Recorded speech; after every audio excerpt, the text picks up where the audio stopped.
জি 24 ঘন্টায় Jack হলিওয়াল studio থেকে আমি সব্যসাচী শুরু করছি ভোটের ভবিষ্যৎ। আর আজ আমরা দিনভর যে খবরে নজর রেখেছি, যে খবরে নজর রাখতেই হচ্ছে, বাংলাদেশ ডেপুটি হাই কমিশনারের বাইরে এখনো পর্যন্ত যারা রয়েছেন সাধু সন্তরা, তারা এখনো পর্যন্ত বিক্ষোভ করছেন। এখনো পর্যন্ত তারা একেবারে প্রতিবাদের ঢেউ, প্রতিবাদ আছড়ে পড়েছে বলা চলে। এবং শুধু কলকাতায় নয়, সেটা বিভিন্ন জায়গায়, সেটা কলকাতা থেকে শুরু করে উত্তরবঙ্গ, দক্ষিণবঙ্গ, সমস্ত জায়গায়। শুভেন্দু অধিকারী কিছুক্ষণ আগে ডেপুটেশন দিয়ে এলেন এবং তিনি বাইরে বেরিয়ে এসে বক্তব্য রাখলেন, যেখানে তিনি স্পষ্ট জানিয়েছেন যে এই পরিস্থিতি বন্ধ করতে হবে। তিনি জানিয়ে এসেছেন এবং তার সঙ্গে যে সাধু সন্তরা গিয়েছিলেন তারা প্রশ্ন তুলেছেন, কবে চিন্ময় প্রভুর মুক্তি হবে। এই জায়গায় দাঁড়িয়ে আজকে দিনভর এই প্রতিবাদ, আরও প্রতিবাদের ঝাঁঝ বাড়বে যদি বাংলাদেশ এরকম করতে থাকে, এমনটাই তাদের তরফ থেকে বক্তব্য এসেছে। কি বক্তব্য তাদের তরফ থেকে উঠে এসেছিল শুরুতে আপনাদের শোনাবো। রাজ্যের বিরোধী দলনেতা এই মুহূর্তে শুভেন্দু অধিকারী রয়েছেন, তিনি এই মুহূর্তে সাধুদের সঙ্গে নিয়ে যাচ্ছেন বাংলাদেশ ডেপুটি হাই কমিশনের দিকে। তার উপরে তার সঙ্গে যে রয়েছে পোস্টার যে রয়েছে, সেই পোস্টারে দেখা যাচ্ছে যে দীপু দাসের রক্ত হবে না কো ব্যর্থ। আর সঙ্গে রয়েছে হাতে আগুন নিয়ে, একেবারে যে প্রদীপের যে আগুন, সেই আগুন সঙ্গে নিয়ে এই মুহূর্তে তিনি এগিয়ে যাচ্ছেন। এবং দাদা, ওরাই জানাবে আজকে। আমরা দেখা করতে চেয়েছিলাম, করতে দেয়নি 4 দিন ধরে। ওরা বাধ্য হয়েছে এই হিন্দু শক্তির কাছে সারেন্ডার করতে। ওরা জানাবে, আমরা বেরিয়ে এসে 1000 সাধু এসেছে। আরও বেশ কিছু বক্তব্য রয়েছে আমাদের কাছে, যেখান থেকে তারা দাবি করছেন গোটা বিষয়টা নিয়ে প্রতিবাদ হবে এবং প্রতিবাদের সুর আরও চড়া হবে। বিক্ষোভকারীদের তরফ থেকে কি বক্তব্য, সেগুলো আপনাদের শোনাবো। এই মুহূর্তে আপনাদের দাবিটা কি? আপনারা দীর্ঘ রাস্তা আমরা দেখলাম র্যালি করে আসলেন। শুভেন্দু অধিকারী আপনাদের সাধু সমাজের 5 জনকে নিয়ে এই মুহূর্তে ভেতরে ঢুকেছেন। কি দাবি আপনাদের? আমাদের একটাই দাবি, এই সনাতনীদের ওপরে অত্যাচার বন্ধ হোক। বাংলাদেশে সনাতনীদের ওপরে অত্যাচার হচ্ছে, সেইটার জন্য রাজ্য সরকার এবং কেন্দ্র সরকার যৌথভাবে উদ্যোগ নিয়ে যাতে সনাতনী ভাইদের রক্ষা করা হয়, সেইটার জন্য দাবি। বাংলাদেশে হিন্দু নিপীড়ন বন্ধ করতে হবে, বৌদ্ধ শিখ নিপীড়ন বন্ধ করতে হবে। আর যেন কোনো দীপু দাসের মতো ঘটনা না ঘটে। মাদ্রাসায় হিন্দু বিদ্বেষী শিক্ষা করতে হবে। যদি কোনো ধর্মগ্রন্থের কোনো অংশ অসহিষ্ণু মতবাদ দেয়, তার জন্য বন্ধ হবে। বাংলা হিন্দু নির্যাতন বন্ধ করতে হবে। দ্বিতীয় দাবি হচ্ছে, এই হিন্দু নির্যাতনের যে সোর্স, অর্থাৎ যে বই দেখে ওরা শেখে যে পৌত্তলিকদের মারতে হবে, কাফেরদের মারতে হবে, কাফের বাড়ির মেয়েদের ধর্ষণ করতে হবে, কাফেরদের বিরুদ্ধে লড়াই করতে হবে, জিহাদ করতে হবে, সেই যে সোর্স, সেই যে বই, সেই বই বাংলাদেশ সরকার অ্যামেন্ড করুক, যেন আগামী দিনে বাংলাদেশের কোনো মুসলমান বাচ্চা এই শিক্ষায় শিক্ষিত না হয়। আমাদের সঙ্গে এই মুহূর্তে স্টুডিওতে রয়েছেন সুদীপ রাহা, তৃণমূল কংগ্রেসের থাকবেন, এবং জ্যোতি চট্টোপাধ্যায় বিজেপি রয়েছেন আমাদের সঙ্গে। আমি জ্যোতির কাছে সরাসরি একটু যাব। জ্যোতি, নিঃসন্দেহে যে দাবিগুলো করা হচ্ছে, হিন্দু নির্যাতন বন্ধ করতে হবে, মৌলবাদের শিকড় উপরে ফেলতে হবে, আমার মতে এটা দলমত নির্বিশেষে প্রত্যেকের একই দাবি, এটা নিয়ে কোনো দ্বিমত নেই। কিন্তু এটা কলকাতায় বসে তোমরা দাবি করছো কার কাছে? মানে অ্যাকশন নেবে তো কেন্দ্র সরকার, টুটিটা চিপে ধরতে হবে তো মোদী সরকারকে, ইউনূস সরকারের। নিঃসন্দেহে টুটি চেপা হচ্ছে এবং আমাদের বিভিন্নভাবে, আমাদের পার্টি থেকে শুরু করে আমাদের সরকার বিভিন্নভাবে প্রেশার ক্রিয়েট করা হচ্ছে। আপনি জানেন যে এর আগে যে ট্রানজিট দেওয়া হতো বাংলাদেশকে, সেই ট্রানজিটটা বন্ধ করে দেওয়া হয়েছে। এবং সবথেকে বড় জিনিস হচ্ছে মানে এই যে ডেপুটি হাই কমিশনার অফিস রয়েছে এখানে, সেই ডেপুটি হাই কমিশনারকে নিশ্চিত করতে হবে যাতে বাংলাদেশের বুকে কোনো আর হিন্দু নির্যাতন না হয়। ডেপুটি হাই কমিশন এটা একমাত্র করবে এখানে বসে থেকে তিনি। যদি না নিশ্চিত করতে পারে তাহলে আমরা তাকে রাখবো না, টোটালি তুলে দেবো। না, টেকনিক্যালি বলা যায়, টেকনিক্যালি ভারতের রাষ্ট্রদূতকে ইউনূস সরকার ডেকে পাঠিয়ে বললেন এটা না হয়, এখন তো কিছু নেই, তিনি কনভে করবেন। এখন বিষয়টা বুঝতে হবে। বিষয়টা হচ্ছে পরাশক্তিগুলো সিআইএ থেকে শুরু করে যারা ইউনিসকে বসিয়েছে, তারা চায় বাংলাদেশকে ইউক্রেনে পরিণত করতে। তারা চায় ইউক্রেনের মতো আর ইন্ডিয়াকে রাশিয়ার জায়গায় নিয়ে গিয়ে ইন্ডিয়াকে যুদ্ধের ভিতরে এনগেজ করতে। যেহেতু ইন্ডিয়ার একটা অর্থনৈতিকভাবে শক্তিশালী হচ্ছে, আজকে 4th largest economy, third largest automobile ম্যানুফ্যাকচারিংয়ের দেশ, সেই জায়গায় দাঁড়িয়ে তারা চাইছে যে ইউক্রেনের মতো একটা রাষ্ট্র তৈরি করতে বাংলাদেশকে ব্যবহার করে। তো সেই এতে তো আমরা পা দেবো না। আমাদের বক্তব্য হচ্ছে আমরা যেমন মানে ইমিডিয়েটলি প্রেশার ক্রিয়েট করে বাংলাদেশকে, এবং আগামী দিনে মানে তোমরা চাইছো তোমাদের সরকারি প্রেশারটা ক্রিয়েট করুক, টেকনিক্যালি করছে তো, ডেফিনেটলি করছে। এবং দাবিটা কার কাছে? দাবি বাংলাদেশ সরকারের কাছে। দেখুন, একটা গণতান্ত্রিক রাষ্ট্র এবং সার্বভৌম রাষ্ট্র, তাদের কাছে তো আমরা ডাইরেক্টলি গিয়ে ইউক্রেনের মতো আমরা তাদেরকে ব্যবহার করতে পারি না। ঠিক। সুদীপ, তাহলে কোথাও গিয়ে কি এই অভিযোগটা তোমরা বারবার করছো যে ওপারের রাজনীতি এখানে টেনে এনে বিজেপি অযথা হইচই করছে, তাই কি? দেখুন, আমি প্রথমেই বলবো, বাংলাদেশের যে ঘটনা, যে অমানবিক ঘটনা, যে দৃশ্য সারা বিশ্বের সামনে এসেছে, এই অমানবিক দৃশ্যের সামনে দেখে আমরা সত্যি ধিক্কার জানানোর ভাষা নেই আমাদের। আমরা নিন্দা করছি এই ঘৃণার রাজনীতি, এই সাম্প্রদায়িক রাজনীতি। আমরা চাই এর শেষ হোক।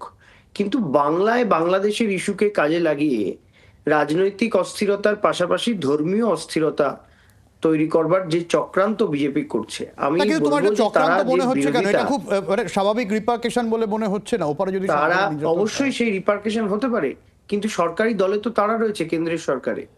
বাংলায় মিছিল না করে দিল্লিতে প্রধানমন্ত্রীর বাড়ির সামনে একটা মিছিল করতে হবে না। ওদের নেতারা বলুক না প্রধানমন্ত্রীকে। আজকে বাংলাদেশে ভারতবর্ষের হাই কমিশন সেটা আক্রান্ত হচ্ছে। এখনো পর্যন্ত আপনি বিদেশমন্ত্রী জয়শঙ্করের কোনো সাংবাদিকদের সামনে এসে কোনো বক্তব্য শুনেছেন? দেশের প্রধানমন্ত্রীর কোনো বক্তব্য শুনেছেন? অমিত শাহর কোনো বক্তব্য শুনেছেন? শোনেননি। ঠিক। একটু সঙ্গে থাকে, একটু সঙ্গে থাকে। गंगासागर मेला का बाद नागा सन्यासी सहित 5 लाख साधु लेकर यहाँ पर हमका आज जिस तरीके से प्राचीर बनाया, प्राचीर को तोड़ने का काम हिंदू सुरक्षित होंगे बांग्लादेश में, क्या बोला? हिंदू सुरक्षित नहीं है। सर लग जाएगा पाँव। ওকে জিজ্ঞেস করি। আমি সুদীপের কাছে যাই। সুদীপ, খুব সংক্ষেপে একটা রিয়াকশন চাইবো। শুভেন্দু অধিকারী আজকে এও বলেছেন, ওপারে যাহাই ইউনুস এপারে তাহাই মমতা, কি বলবেন? আপনি ভাবুন, একটি রাজ্যের বিরোধী দলনেতা তিনি বাংলার সঙ্গে বাংলাদেশের তুলনা করে আসলে তো ভারতবর্ষের অপমান করছেন। বাংলা তো ভারতবর্ষের একটা অঙ্গরাজ্য। আমরা কখনো ভারতবর্ষের সঙ্গে পাকিস্তানের তুলনা করি? আমরা কখনো ভারতবর্ষের সাথে অন্য আমাদের প্রতিপক্ষ রাষ্ট্রের তুলনা করি?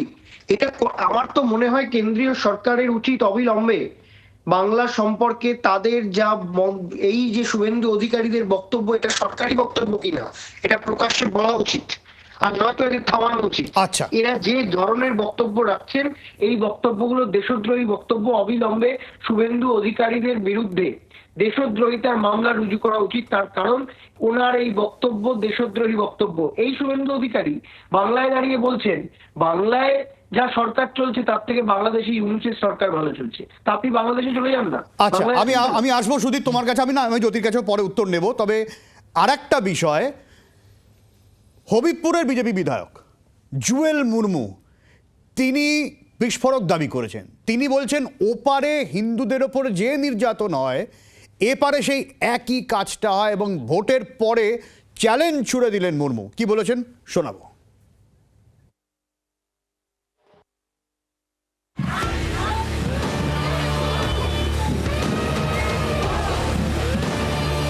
ওপারে মৌলবাদ এপারে প্রতিবাদ।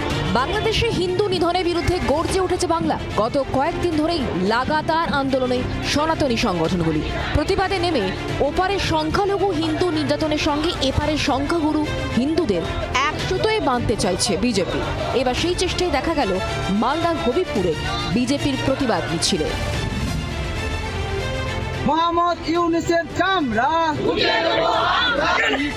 বাংলাদেশে পোশাক শ্রমিক দীপু দাসকে পিটিয়ে পুড়িয়ে হত্যার প্রতিবাদে হবিবপুরে বিক্ষোভ মিছিল করে বিজেপি।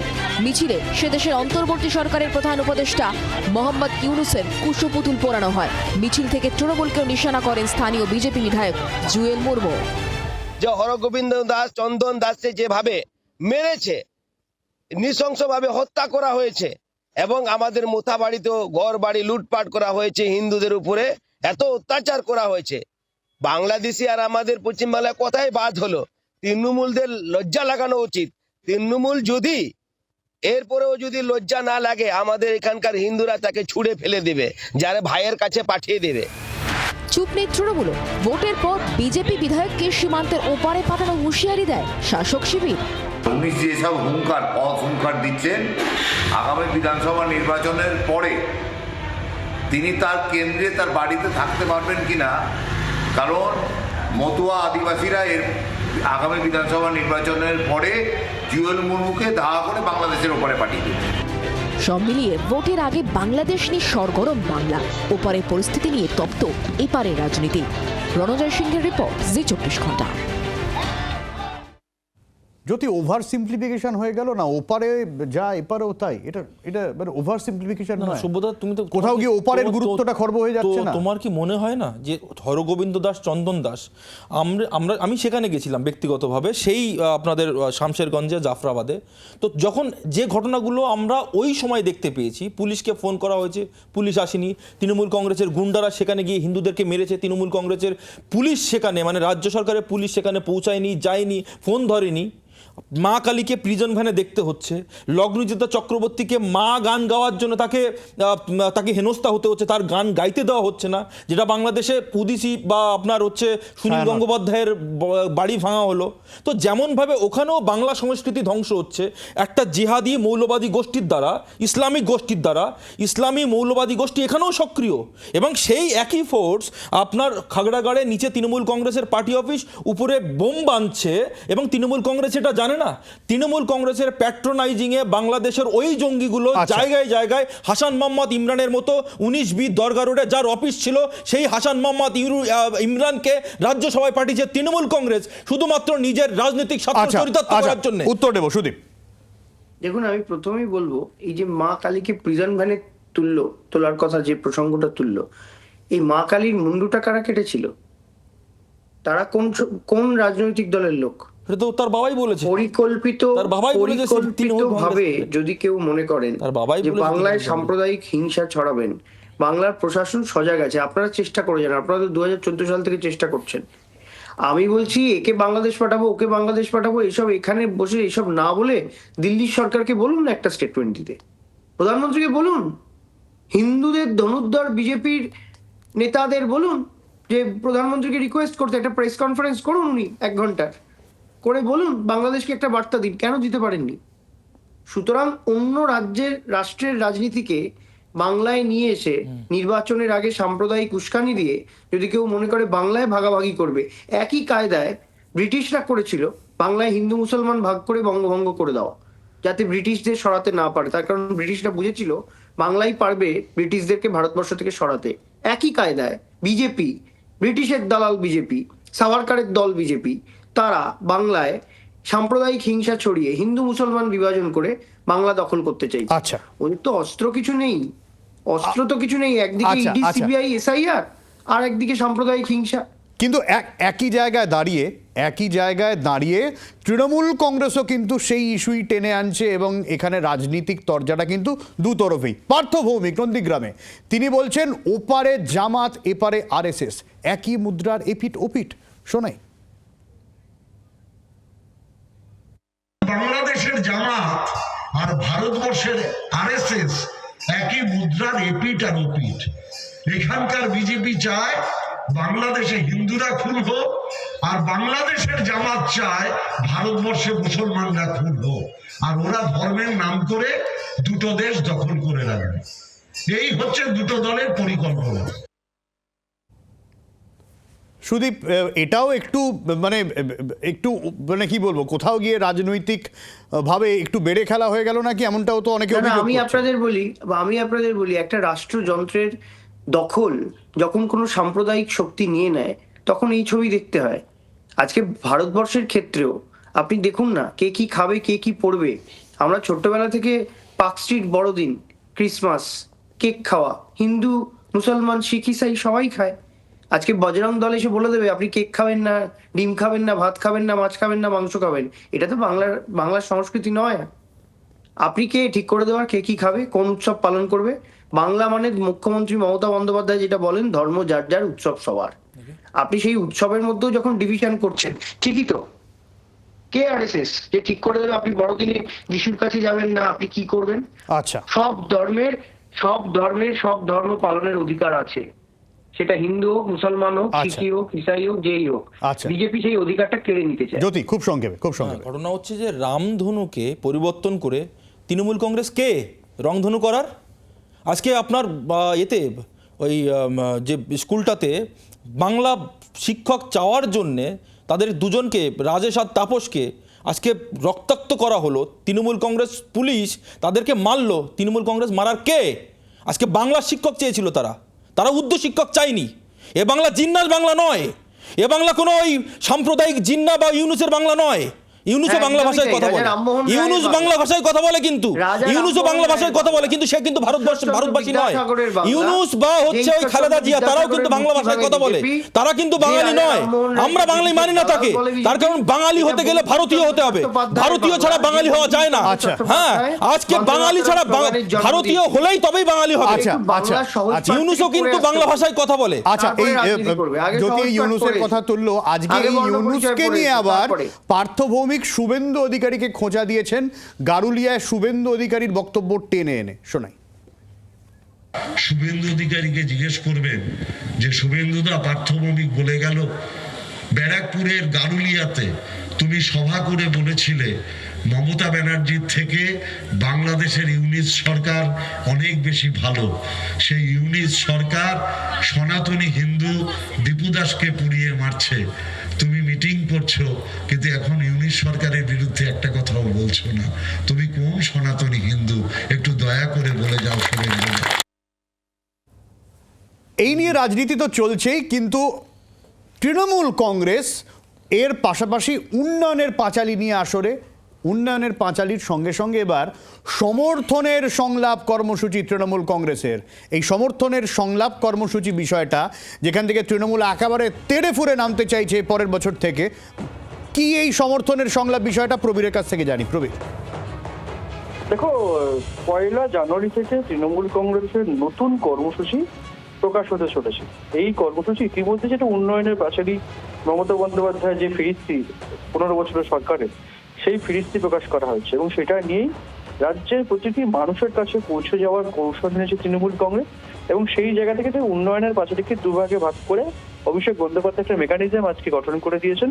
সেখানে দাঁড়িয়ে বাংলার সমর্থনের সংযোগ এবং আরো একটা বিষয় রয়েছে, সেটা হচ্ছে সংলাপ, জনসংযোগের সংলাপ। এই দুটো পার্টে ভাগ করে আগামী 1 মাস যাবৎ তৃণমূল কংগ্রেস রাজ্য জুড়ে এই তাদের যে কর্মসূচি সেটা চলবে। তার জন্য দল গঠন থেকে শুরু করে কার কি দায়িত্ব, মন্ত্রীদের কি দায়িত্ব, সংসদের কি দায়িত্ব, জেলা সভাপতির কি দায়িত্ব, সব ভাগ করে দিচ্ছেন। এবং তাৎপর্যপূর্ণভাবে দুটো বিষয় কিন্তু এখানে দেখা গেছে। একটা হচ্ছে মমতা বন্দ্যোপাধ্যায় চিঠি পৌঁছে যাবে রাজ্যের প্রতিটি মানুষের কাছে যে তিনি কি কাজ করেছেন, একদম মমতা বন্দ্যোপাধ্যায় হাতে লেখা চিঠি পৌঁছে যাবে। পাশাপাশি দাঁড়িয়ে অভিষেক বন্দ্যোপাধ্যায় দুটো গুরুত্বপূর্ণ বার্তা দিয়েছেন। এক, ঔদ্ধত্য অহংকার ত্যাগ করে মানুষের কাছে যান এবং পুরনো কর্মী যারা অভিমান করে বসে আছেন তাদেরকে ফিরিয়ে নিয়ে আসুন। অর্থাৎ ভোটের মুখে কিন্তু সমগ্রভাবে তৃণমূল কংগ্রেস সাংগঠনিকভাবে শক্তি বৃদ্ধির চেষ্টা করছে। অভিষেক বন্দ্যোপাধ্যায়ের বার্তা আজকে পরিষ্কার। আচ্ছা, অনেক ধন্যবাদ প্রবীর। খুব সংক্ষেপে, যদি আমার সময় খুব কম, রিয়াকশন নেব। ওই যে উন্নয়নের যে পাঁচালী, ওই প্রথম পাতায় কি লেখা থাকবে তৃণমূল কংগ্রেস? উত্তরটা দিক। প্রথম পাতায় লেখা উচিত যে পার্থ চট্টোপাধ্যায়ের বান্ধবীর বাড়ির খাটের তলা থেকে 50 কোটি টাকা উদ্ধার হয়েছে। দ্বিতীয় হচ্ছে 26,000 শিক্ষকের চাকরি চলে গেছে তৃণমূল কংগ্রেসের দুর্নীতির কারণে। তৃতীয় হচ্ছে আপনার কর্মরতা একজন ডাক্তার 36 ঘন্টা ডিউটি করার পরে তাকে খুন এবং ধর্ষিত হতে হয়। 4 ঘন্টার ব্যবধানে প্রাইস পোস্টিং দেওয়া হয় তৃণমূল কংগ্রেসের সহযোগী সন্দীপ ঘোষকে। সেটা 3 নম্বর পাতায় লেখা থাকবে। আয়ুষ্মান ভারতকে এই বাংলার বুকে ইমপ্লিমেন্টেশন করতে দেওয়া হয়নি, সেটা কি লেখা থাকবে? আপনার একের পর এক সেন্ট্রাল গভর্নমেন্টের প্রজেক্ট সেটা আটকে রেখেছে তৃণমূল কংগ্রেস, সেটা কি লেখা থাকবে? সেন্ট্রাল গভর্নমেন্টের যতগুলো প্রজেক্ট এখানে এসেছে 100 দিনের কাজের থেকে শুরু করে মানুষের যতগুলো যে প্রকল্প রয়েছে সেই প্রকল্পের টাকা তৃণমূল কংগ্রেস চুরি করেছে, সেই টাকাটার যে চুরি হয়েছে সেটা কি ওই উন্নয়নের পাঁচালীতে লেখা থাকবে? তৃণমূল কংগ্রেসের কাছে আমরা জানতে চাই। সুদীপ, পার্থ চট্টোপাধ্যায়ের বান্ধবীর বাড়ি থেকে টাকা পাওয়া গেছিল বলে তৃণমূল কংগ্রেস তাকে সাসপেন্ড করে, আর নারদার কাগজ মুড়ে টাকা নেওয়ার জন্য শুভেন্দু অধিকারীকে বরণ করে বিজেপি রাজ্যের বিরোধী দলনেতা বানায়। এটা বিজেপির সঙ্গে তৃণমূল কংগ্রেসের তফাৎ। 2 নম্বর কথা রইল যে তৃণমূল কংগ্রেস মানে দুয়ারে উন্নয়ন, আর আপনি ত্রিপুরা থেকে মধ্যপ্রদেশ দেখুন, কুলদীপ সেঙ্গারদের দেখুন, মানে দুয়ারে গুন্ডারাজ। সুতরাং যারা বাংলার প্রাপ্য 1,95,000 কোটি টাকা সেই টাকা আটকে রেখেছে বাংলা বিরোধী বিজেপির জমিদার, যে বিজেপির জমিদাররা আজকে মতুয়াদেরকে রাস্তায় ফেলে পেটাচ্ছে, সেই জমিদারদের আগামী 2026-এর নির্বাচনে কিভাবে বঙ্গোপসাগরে রাজনৈতিকভাবে বিসর্জন দিতে হয় তার ব্যবস্থা বাঙালি তো করে দেবে। অনেক ধন্যবাদ সুদীপ, অনেক ধন্যবাদ জ্যোতি। বাংলার আওয়াজ, বাঙালির আবেগ, জি 24 ঘন্টা।